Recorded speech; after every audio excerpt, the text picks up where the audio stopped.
Ang ating greatness, first and foremost, lies in our uniqueness. Wala ka pang ginagawa, wala ka pang sinasabi, wala ka pang na-accomplish sa mundong ito. Great ka na sa mata ng Diyos. Bakit? Kapatid, nag-iisa ka lang dito, wala kang kapares. Ikaw lang ang nilikha niyang kaniya. Uhaw na uhaw tayo sa pagtanggap ng iba. In fact, we usually feel bad kapag hindi tayo tinatanggap.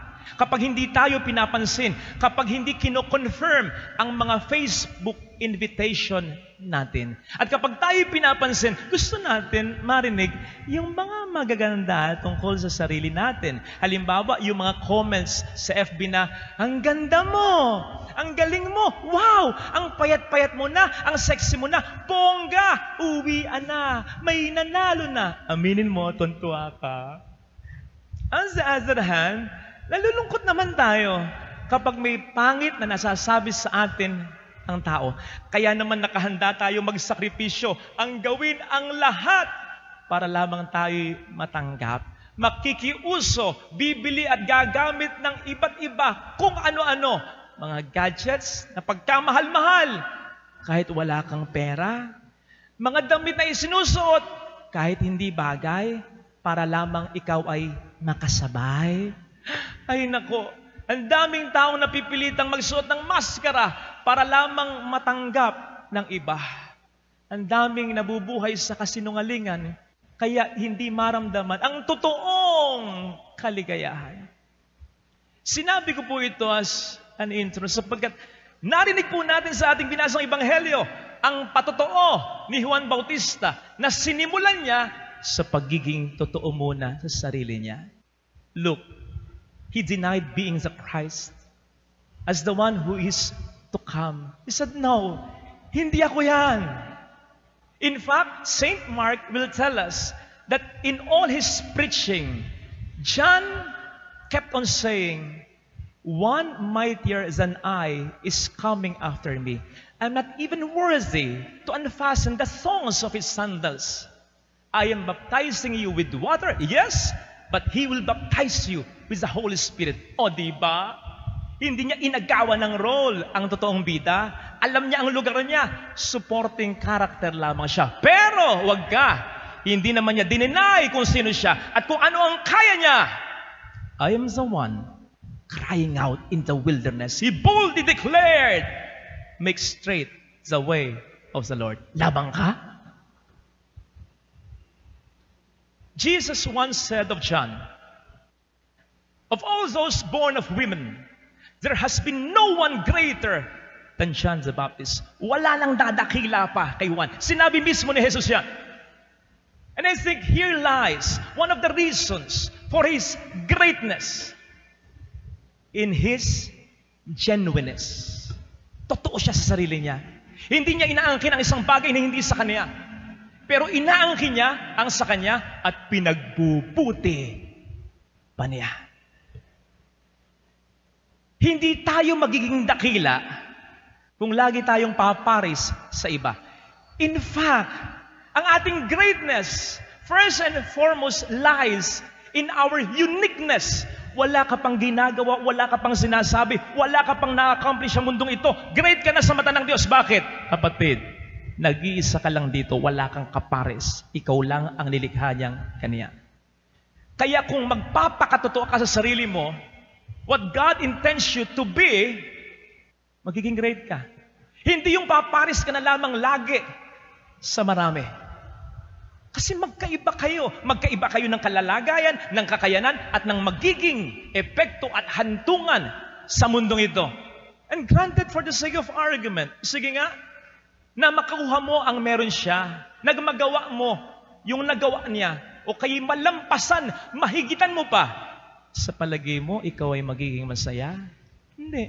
Baka nga lumagay na mas masaya pa siya, lalo pat kung nagpatotoo siya sa sarili niya, kaysa sa iyo, na habang buhay ay nangopya lamang sa kanya. Aaminin ko sa inyo, dati, medyo nainggit ako sa mga English preachers. Sabi ko, gusto ko rin maging ganon. You know, believe me, binalikan ko yung mga English lessons namin nung high school, nung college, at nag-self-study ako sa internet. Totoo. And then I realized, yes, I can preach in straight English, pero not as effective as them. Hindi tuloy-tuloy, hindi mabilis. Minsan may mga interval na, truly, what should I call it? Ganon. Minsan sumasamid pa. Kunyari, may bumara lang, pero sa totoo, hindi na alam mo sasabihin. May mga jokes ako sa Tagalog, kapag in-English ko na, hindi na nakakatawa. At may mga binibitawan ako sa Tagalog na matindi ang datingan. Kasi may rhyme. Kung mapapansin nyo, yun ang gusto ko yung may rhyme. Amoy himagsikan, humihingi ng katarungan. Ngan. O, di ba? Iba yung datingan. Pero kapag tinatranslate ko na sa English, wala nang dating. Lalong-lalo na kapag wala ng rhyme. Ang alam ko lang na may rhyme in English ay, simple follow, you cannot instruction. How can you graduation? O, akala nyo, kayo lang pwedeng mag-English. So at one point, medyo nasad naman ako. Bakit hindi ako maging katulad nila? Mas marami sana akong audience na maririch. Until one time, I somehow heard God telling me, Father Fidel, iba ka sa mga English preachers na yan. Bagamat pareho kayong ginagamit to tell the world of my love. Iba yung style mo sa kanila. Iba yung banat mo sa kanila. Iba yung package mo. Iba ang audience mo. Iba ang influence mo. So yes, be inspired by these preachers, but don't try to be exactly like them, because I have my own plans for you as I also have plans for them. 1 Corinthians 12 verse 13. Sabi ni St. Paul, we have been given to drink of the one Spirit. Lahat tayo pinainom ng isang espiritu. So, ibig sabihin, ang espiritong nasa iyo ay espiritong nasa akin at espiritong nasa lahat ng tao. Alam niyo ba ng Espiritu Santo ang siyang nakapagbibigay sa atin ng mga kakayanan at talento? Kung ito ay tinutulad ni San Pablo sa tubig, ay itulad din natin sa tubig. Halimbawa, may baso ka, may garapon ka, may tabo ka, may timba ka. Pare-parehong tubig. Pero iba-iba ng hugis. Bakit? Sinusunod ng tubig ang hugis ng lalagyan. Pare-parehong espiritu ang nagbibigay sa atin ng mga talento. Pero kung bakit iba-iba tayo, ibang-iba't lalagyan tayo. So please, listen to me. Hear this. You are unique.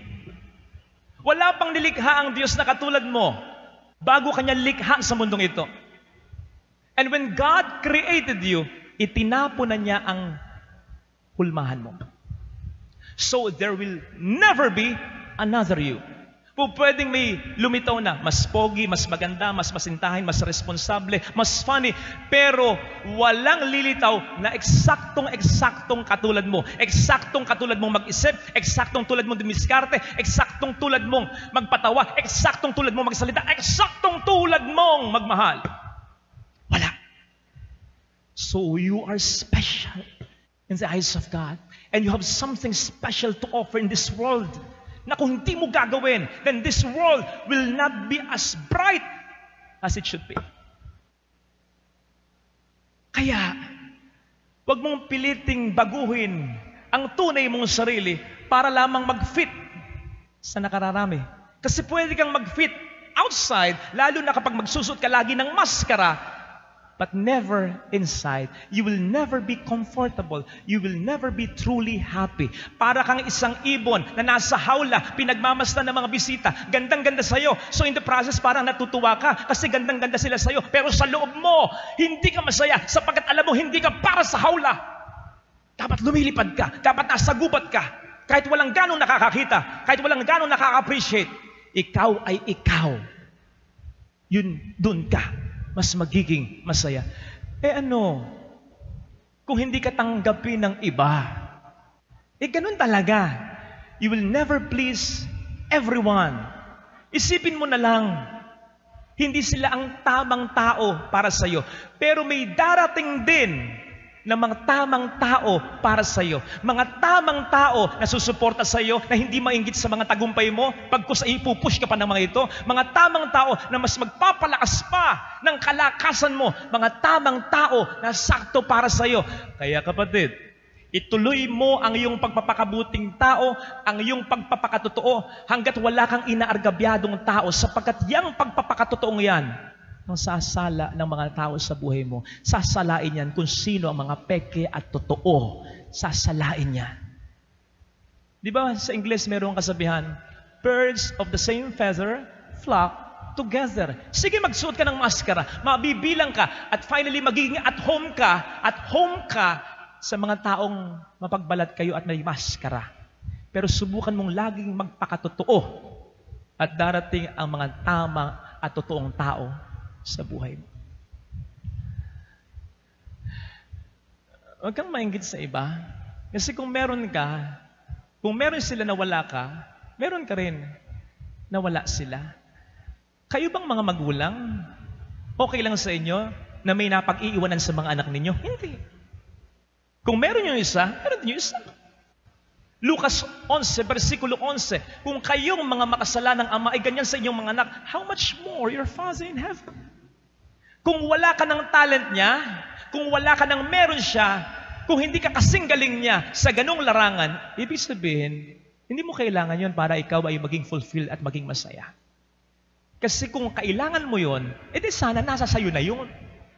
Hindi po pwedeng magkamali ng paglikha sa iyo ang Panginoon. Nasa sayo na ang lahat ng kailangan mo upang maging fulfilled at masaya sa mundong ito, upang magkaroon ka ng marka sa mundong ito. Kinakailangan mo lamang magpakatotoo, i-discover mo kung ano ang kaya mong gawin at pagbutihin mo ito. Hindi ko alam kung naka-experience na po kayo na umattend ng parang art exhibit, yung may mga paintings at yung may mga ukit.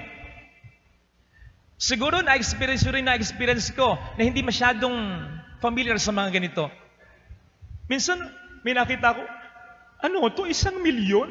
1 milyon, guhit lang na ganon? Kaya ko rin gawin yun ah. Ay, hindi mo kayang gawin yun. Hindi mo kayang gawin yun. Siya lang makakagawa nun. At hindi mo po pwedeng pintasan. Bakit ganito yung kulay nito? Mas maganda kung red ito. Mas maganda kung matingkad ito. Bakit? Napaka-light ng kulay nito. Bakit jumble-jumble ang mga Ay, hindi mo pwedeng sabihin yon. Kasi pwedeng pangatwiranan yon nung may gawa at may ukit nun. Ang unang-unang masasaktan kapag pinantasan mo yung artwork na yon, yung artist nito. Kapatid, ganun din ang Diyos. Obra maestra tayo ng Diyos. Siya ang unang-unang nasasaktan kapag pinipintasan mo yung sarili mo. Kapag sinasabi mo sa sarili mo, makasalanan ako, hanggang dito na lang ako, wala akong silbi, wala akong mararating sa buhay ko. Ang unang-unang nasasaktan ay ang Diyos. Kapag naniniwala ka sa mga negatibong sinasabi sa iyo ng ibang tao, hindi sila ang may likha sa iyo, ang Diyos. At hindi siya pwedeng magkamali. Nag-isa ka lang. At kung nag-iisa ka sa mundong ito, lahat ibibigay niya na wala din kahit pinsan ng iba o kahit papaano eksakto ang iba para marating mo ang maganda niyang plano para sa iyo. Ano man ang kapintasang nakikita mo sa sarili mo, nakikita din ng Diyos yun. Pero hindi niya nakikita bilang kapintasan. Bahagi yon ng iyong kagandahan. O di ba?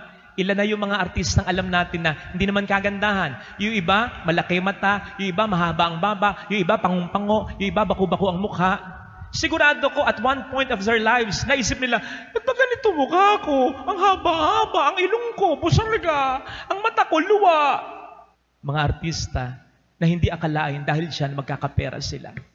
Dahil dyan magkakaroon sila ng impact sa industriya at maalala ng tao sila na sa kanila ay nakapagpatawa at nakapagbigay ligaya. Let me end with this. Kasi kanina lang, nagmisa ako sa death anniversary, babang luksa ni Tatay Goryo, yung gumagawa ng mga kanin dito sa Malolos. Habang binabless namin Yung puntod, kung paano yata umiiyak, yung asawa at yung mga anak, nung inililibing ganun pa rin, sabi ko, para saan ba't babang luksa? Pero you see, ganun kasakit ang pagkamatay ng isang taong mabait. Yung taong ginawa ang lahat para maging bagay siya sa pamilyang kinabibilangan niya, yung hinon yung mga talento niya at nagbigay ng marka sa buhay ng iba. Hindi mo mapapalitan yun kasi siya lang ang pwedeng makagawa nun. On the other hand, magpakawalang hiya ka, sige, magpaka-irresponsable ka, buhay ka pa, gusto ka ng palitan. Pag namatay ka, madali sila makaka-move on na lang. Pero, yun, maging sino ka man, pero ginagamit mo ang lahat ng iyong kakayanan, sinisigurado ko sa iyo, mahirapan ang tao na ikaw ay palitan. Kasi nag-iisa ka lang. Walang po pwedeng gumawa ng ginagawa mo, ikaw lang. Lalong-lalo na para sa pamilya mo. Ito sana ang hilingin nating biyaya sa banal na misa, lalong-lalo na sa mga tao ngayong pinanghihinaan ng kalooban, na parang ang buhay nila ay hanggang dito na lang. No, may mararating yan. May mararating yan. Hindi ka nilikha ng Diyos para dyan lang. Nilikha ka ng Diyos tulad ng isang ibon, tulad ng isang agila to soar high para magbigay din sa iba ng buhay. Amen.